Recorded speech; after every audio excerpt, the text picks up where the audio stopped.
I'm David Hepworth. Thanks for clicking this Word in Your Ear podcast, videocast thing for which there is no name. Mark Ellen and I have been creating in this line since 2007. And if any of it has met with your approval, then please click to subscribe because it helps. Leave a comment because we like to hear from you, and maybe even consider becoming a Patreon supporter because then, well, you'll be one of us. Visit patreon.com/wordinyourear for details.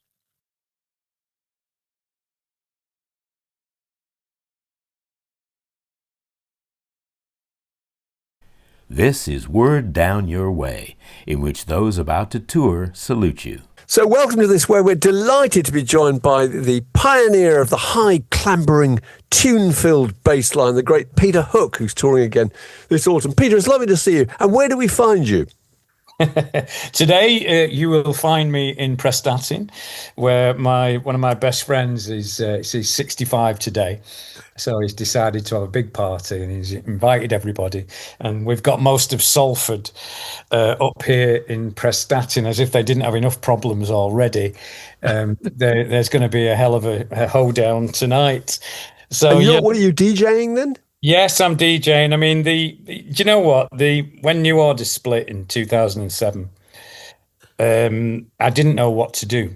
And I'd done a little bit of DJing. So I threw myself into it. And I had about, 4 or 5 great years doing it. But my God, it was exhausting. And because of New Order's success and Joy Division's success, I was able to go all around the world. So literally, oh man, at the end of it, I was exhausted. I was going around the world in 4 gigs and doing things like that. And it was always worth it, from a financial point of view. But my God, it's one of the loneliest jobs in the world, DJing. And that's what always strikes me about it, because you're there on your own and everyone else is having a great time.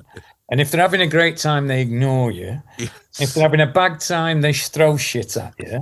They blame you. So, and weirdly, when I get there, even if my mates come, I'll say, come and say hello. Don't leave me standing up there on my own. And none of them ever come up because they're too busy talking or bloody drinking or whatever. So it can be quite lonely. I mean, I remember the first time I got a DJ gig in China. And it was a bit shaky, to say the least. So I set off and landed in Beijing airport, and it was about 2:00 in the morning, AM, and nobody there, and there was nobody there to meet me. In Beijing, in China. So of course, the first thing I did was panic. Phoned up my agent. He was asleep. If I come to the right country. Oh my God! Well, I mean, it's just one of those things. You take these, you take the gig. Yeah. You assume that they're going to set off, don't you? And just turn up in Peru, or Argentina, or Brazil, or something like that. Anyway, the guy was an hour late, and he implored me that the reason for his lateness was because there was a traffic jam. So I said, at 2:00 in the morning. And of course, as soon as you get onto the roads in China, you realize there's a traffic jam 24 hours a day. Oh, really? So, yeah, I mean, it was a wonderful place to visit. So I went to many, many wonderful places. I had some great gigs and I had some awful gigs. And I realized that you can never tell. And that's the weird thing about DJing. You can never tell whether you're going to have a shit gig or a great gig. You just have to go and do it. Which ones live in your memory most, the terrible ones or the good ones? Do you wake up in the middle of the night thinking about terrible ones? Cold sweat, yeah. I've been bottled off from, oh my God, from Prestatyn to Peru. Aires, right? And the strange thing is that these people book you because of your name and because of the brand. And then you get there and you realize the club's like a drill club or something speed garage or something. And because what I do is when I play is I get there half an hour before I'm on and I listen to to the DJ on before me, who's usually the house DJ who knows the crowd, and then I can instantly walk in and go, I'm fucked. So give us 3 tunes that never let you down. 3 tunes that never let me down. Well, I mean, the interesting thing with that was when Mixmag did a 1,000 DJs. They asked 1,000 DJs what track they put on when it all goes wrong. Mm-hmm. And the track they put on, 99% of them was Bloody Blue Monday. Now, I don't play Blue Monday for obvious reasons, so it's not a great thing. I suppose the thing is that I'd put on Lager Lager by Field, and you find that Insomnia always goes down fantastically. You can't go wrong with that.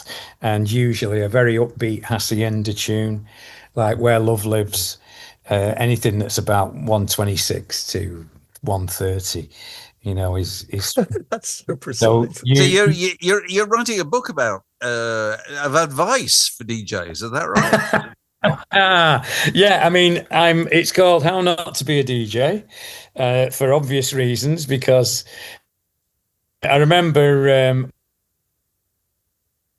Singer, when he was talking to me, he said being a DJ is the easiest way to get pissed and to get girls for nothing, he said, in the world. That was what he said to me. And I said, oh. And it was, that's not going into the drug side of it. Unfortunately for me, I was just newly sober when I started, so I didn't really anything like so that. you were the only sober? Yeah. In the old play. Yes, it was really weird. But you know what? The weird thing is that I actually found, and you can maybe back me up here, that DJs most of them were sober. Right. And on time. Yeah. The only people who bloody weren't were groups. If ever you DJ'd with a group, they were undoubtedly off their tits and always late. So you were going on an hour late, and you'd be able to play for half an hour because they'd taken an hour of your time or something like that, So yeah, it was quite an interesting education. I had some great teachers. I was taught first by Clint Boone from the Inspiral Carpets, Boone Army, who is an amazing DJ. I was also then highly tuned by Graham Park.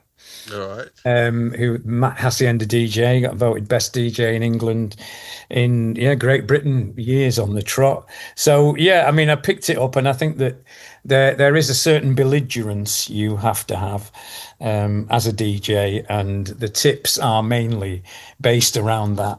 Yeah, just look confident. Never show weakness. Is that right? Yeah, you've got to give the impression you're always in charge. I'm making the decisions here. I'll accept your suggestion, but I may not necessarily go with it. I mean, belligerent is a good word. Now that I don't do it as much because I play more, and the interesting thing about playing is that your audience tend to come because they might like you.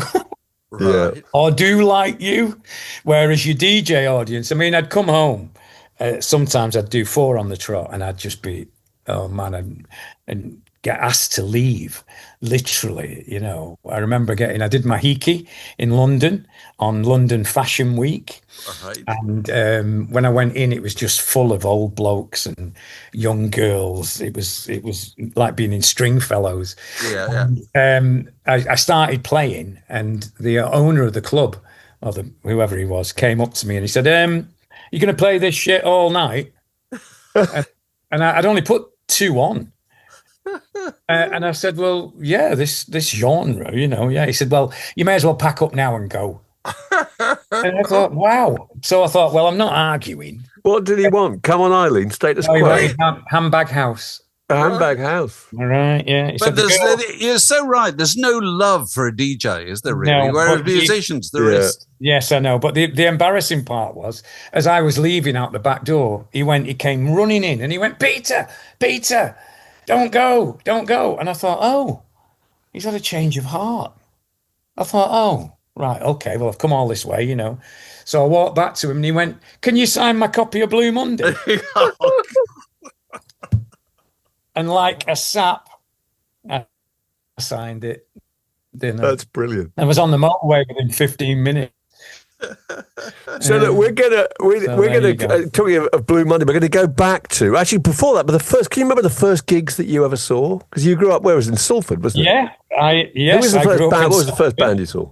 You probably won't believe it, but the first band I ever saw was called Smithy, and the lead singer was Mike Sweeney. All right. Yeah, Salford Jets. Right. Yeah, who now works for BBC Radio, doesn't he? Yeah. So he was the first group I ever saw.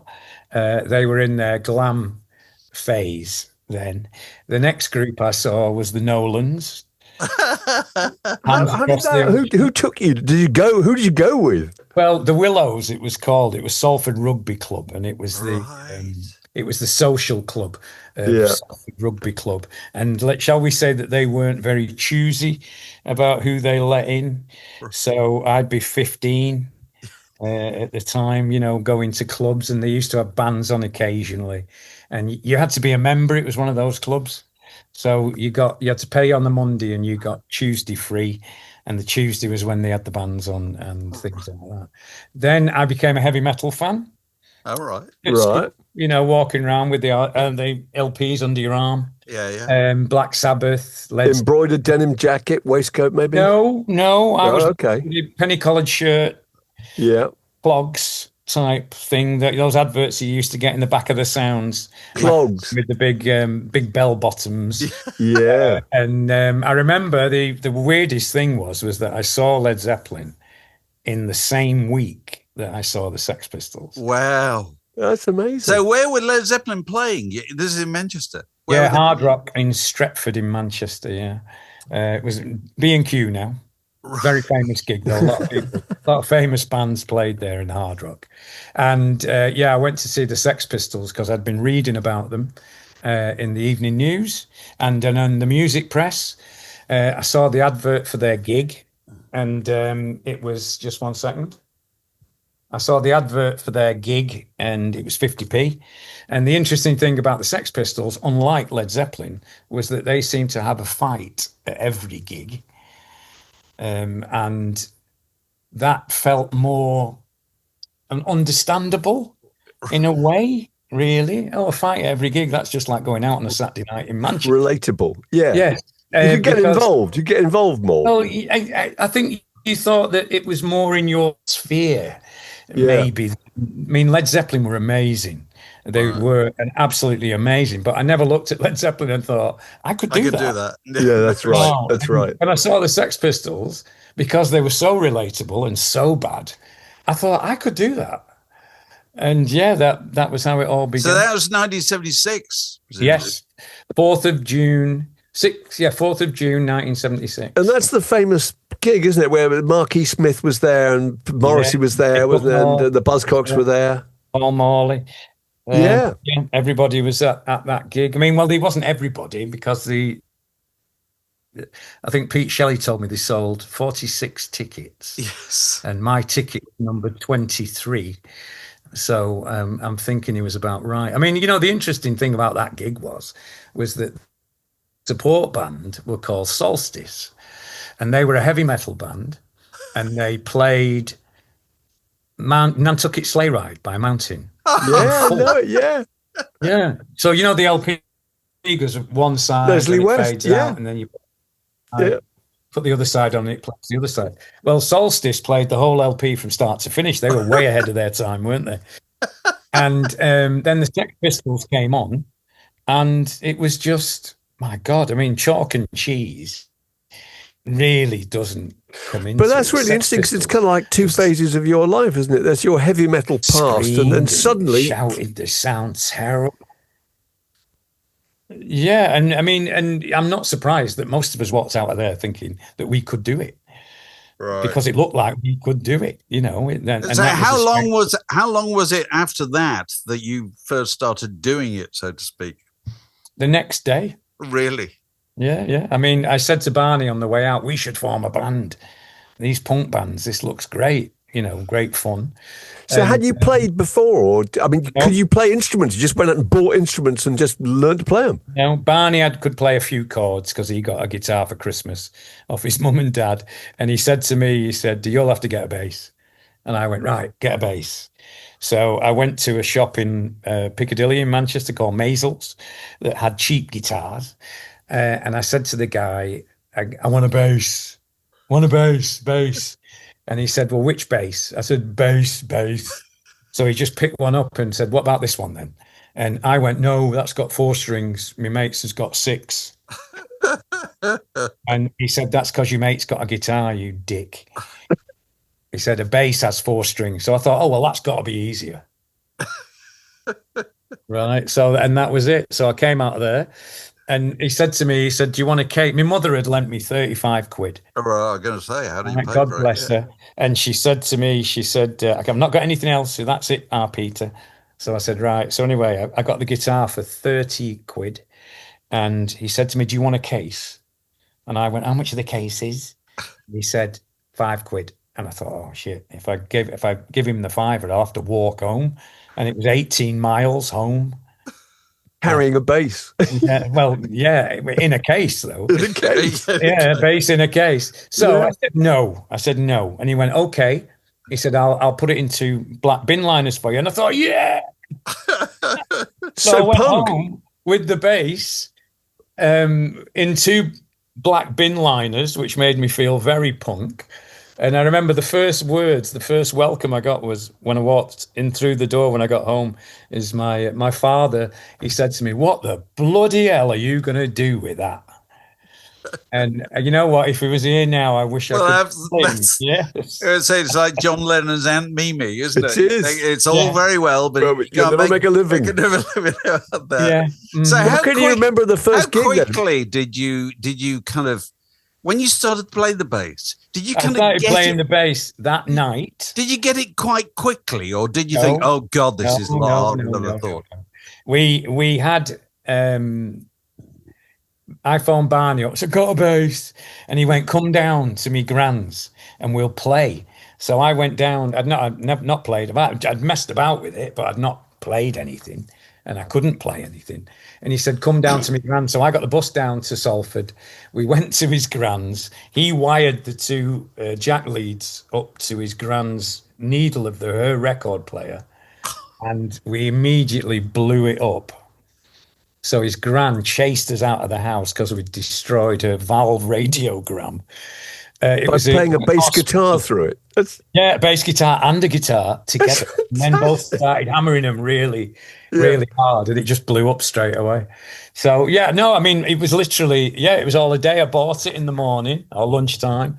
And then by 6 o'clock in the evening, me and Barney were our punk band and we were playing. And in that, it was just about rhythm. Boom, boom, boom, boom, boom, boom, boom, boom, boom. You're just moving your fingers up and down. So, yeah, I mean, it was, we did sort of feel paranoid about not learning. So I remember we paired of us went down to a shop in Deansgate in Manchester called Mamilocks and bought 2 books, the book of rock and roll bass guitar and the book of rock and roll guitar by a guy called Palmer Hughes. And that literally lasted as long as your TV thing does. When you get it out and you look at it and go, oh, I'm not looking at that. It was like that. Yeah. And the only thing we liked about it was it had stickers that you could stick on your guitar. Oh, on the note. To tell you where to put your fingers. Yes. Well, yeah. If you were that quick, because you'd have to keep looking at it. Yes. Yeah. So, yeah, I mean, it was when I look back now, it was the strangest thing in the world to throw yourself into it so deeply, so quickly. Yeah. But I mean, it's like that when you're young, isn't it? A day seems to last forever. How old were you then? 20. Right. Okay. And so when did you play the first gig then? It was Warsaw, wasn't it? Yeah, the first gig. Well, and we weren't called Warsaw. We couldn't make up our mind for the name, and the Buzzcocks named us. They called us Stiff Kittens. Oh yeah. So our first gig we played as Stiff Kittens, which would have been probably in the end of the year, probably September. So what did you start with? What can you remember? What was your big tunes? Oh my God, no! Well, they were all self-written. Right. Yeah, oh, so you didn't play any covers? No. God, that must have taken a lot of nerve. That's incredible. Well, yeah, but you see, the thing is that everybody was doing it. Yeah, No, and but ironically, when you listen to a tape of the Sex Pistols at that gig, the Pistols actually played No Fun. They played two Monkeys songs. yeah, I'm a believer. Stepping That you said Stones, that. I think, Stepping didn't Stone. they? Yeah. So I mean, you're right, they were doing quite a lot of covers, but it sounded so awful you couldn't recognize it. Right, So right, we right. didn't have a bloody clue. And So wasn't yeah, that gig reviewed? Didn't Paul Morley write about it for? I imagine it's for the NME. I think he did. do you know what? I don't know. I've not seen it.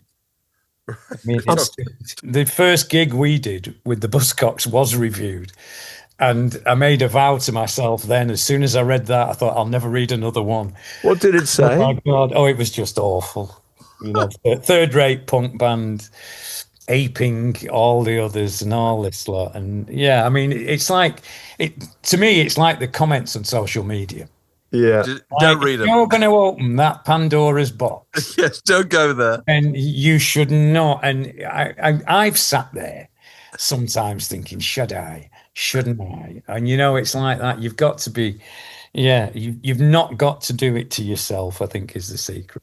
But I mean, you Yeah. know, the good thing was that at 20, at that time, I was actually glad I left school at 16 because at least I had 4 years where I only worked 9 to 5 and I had weekends to myself because all of a sudden you're in a group and it is 24/7. And if you're Right. not playing it, you're talking about it or planning Yeah. Yes. or Yeah. whatever. It became all enveloping and all encompassing. And I must admit that we were carried on a great wave with Tony Wilson and Factory in Manchester, you know, so it was a great thing to be part of. It Yeah. really, But also, Joy Division, it took off so fast, didn't it? And there was so much attention. I mean, did you feel you had a lot to live up to? Because I was at the NME at the time, and you were just on every page. yeah. I mean, it was, God, yeah. I mean, you know, when you've struggled for 6 months to get no gigs, and then all of a sudden you're playing the same music to hundreds of people, it is quite annoying in a way. Right. Yeah. Do What? you Like, like- where were Yeah. you lot? Exactly. Where the were you fuck when we were needed you? We needed you. Yeah. It was so we were very confident, and one of the great things was that Ian Curtis, in particular, was very good at whipping you up into a frenzy about how good you were. So if any of us got down or started to feel a little, you know, it's getting very tough, he'd be the one that would always, which was so ironic. He would be the one that would drag you out of the depression and pull you up by the bloody collar, kick you up their ass and say, you're great, get on with it. So is that football manager kind of thing? Well, yeah, oh, definitely. Yeah, absolutely. He really was. But and that was what was the weird thing when he started to suffer from depression and started to go down. It's like we couldn't do it for him. No. No matter what we said, didn't seem to lift him. No, I'm sure He that's always true. did it for us. You know, it was it was quite weird. And that was the big problem, of course, when he passed, was because we felt like a rudderless ship. Yeah. Yeah, you know, we always relied on him. He was always the one that'd be arguing with the promoter, you know, arguing, put us on, do Oh, this. really? Oh God, yeah, he was fantastic at it. That's Yeah, he really amazing. was. Yeah, it's weird, isn't it? It's funny. I just can't quite picture that somehow. You have a different impression of him, really, as someone Yeah. listening to the music. I mean, you know, everyone used to say he was withdrawn, very serious. He was exactly the opposite. He was So very. they always say about George Harrison, he's the quiet one. And they think, no, he talks Yeah, like no, George yeah. all the time. Really garrulous. He was the most sociable, really. Yeah, no, and Yeah. Ian was really sociable. He was very friendly, very open and very honest, actually. Yeah. Yeah, it was quite strange. It was always me and Barney that were the narky ones. Right. You know, like that ones. So yeah, you're on tour. Oh, you're soon to be. Well, you're on tour very soon, I think. well, I mean, you know, to be honest with you, since New Order split up and I started again, I've never stopped. Right. My biggest frustration was also we played the same songs over and over again, and with a huge catalogue that was ignored, and we hardly ever played. We were turning down the most wonderful, wonderful opportunities. It was heartbreaking. So when we did split up, when I could stand it no longer, I just started doing everything and anything, and it's absolutely the biggest, to me, the biggest compliment that people want to hear your music is beyond lucky. And the things, the places that I've been, and the following that we've managed to get, playing Joy Division's music. And Ian always used to say to me, you know, we'll be big in Brazil. We're going to be big all over South America. We're going to be big in America, Canada, you name it. We're going to be everywhere. And we never made anywhere. So every time we go somewhere, I always think this is for you, Ian. Because you were right. We even did a gig in Mongolia, playing Joy Division in Mongolia at festival. And I was there thinking, oh my God, Ian would have loved this. But I suppose it's only years later or decades later that music finds its way to everybody, doesn't it? Yeah, I mean, and you know, the strangest thing is that one of our biggest followings is Peter Hook and the Light is in Mexico. Right. Now, we never played in Mexico as New Order, ever. So when I got the opportunity to go as Peter Hook and the Light, and when we got there, oh my God, the audience was so young and they were so fervid.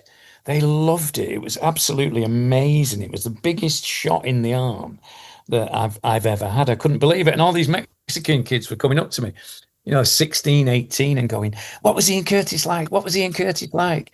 And I'm there going, he was just like you. Just like you. Oh, yes. Yeah, it's quite weird. A weird position to be in, you know. Yeah, it's very. When you started, you were playing the whole Joy Division and New Order albums in their entirety, weren't they? Yeah, and it's broadly the same. It's broadly the same kind of. It's kind of like a greatest hits thing. Yeah, we still are. I've done. I think this one we're playing in this autumn is Get Ready, which was it was very much a love affair, very much a second honeymoon for me and Barney. It was done mainly by me and Barney, and Steve and Gillian took a real backseat. It was just before Gillian left the band anyway.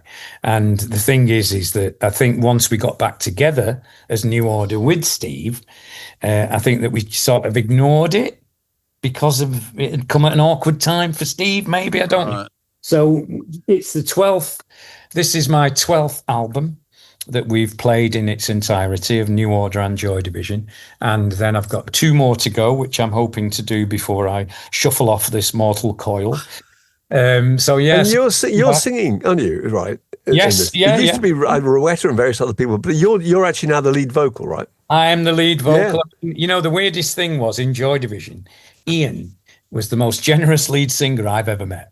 He always wanted you to sing, right? So he would always go, in Joy Division, you sing this, okay? This will be good for you to sing. And I'd be going, mate, you're the singer.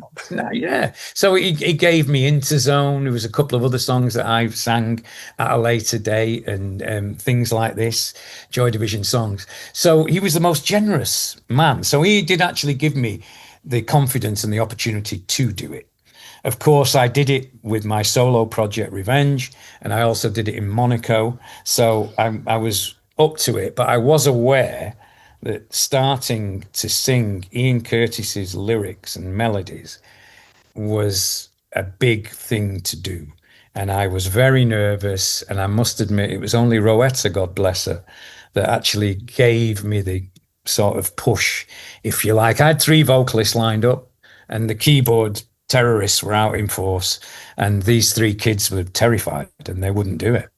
So Rowetta said to me, she said, grow up, Hooky, you're going to have to do it.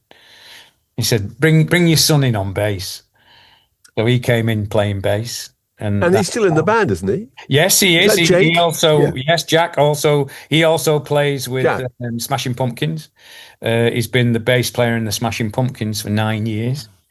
So when everybody's in 2 bands now. Oh man, yeah. Well, but everyone's got their sons. You know, Ry Cooder. Oh yeah, no. Neil Finn. I'm trying to think. Glenn Fry, Willie Nelson. They've all got their sons in the band. So many. And you know what? He is a pain in the ass. He never leaves me alone for a minute.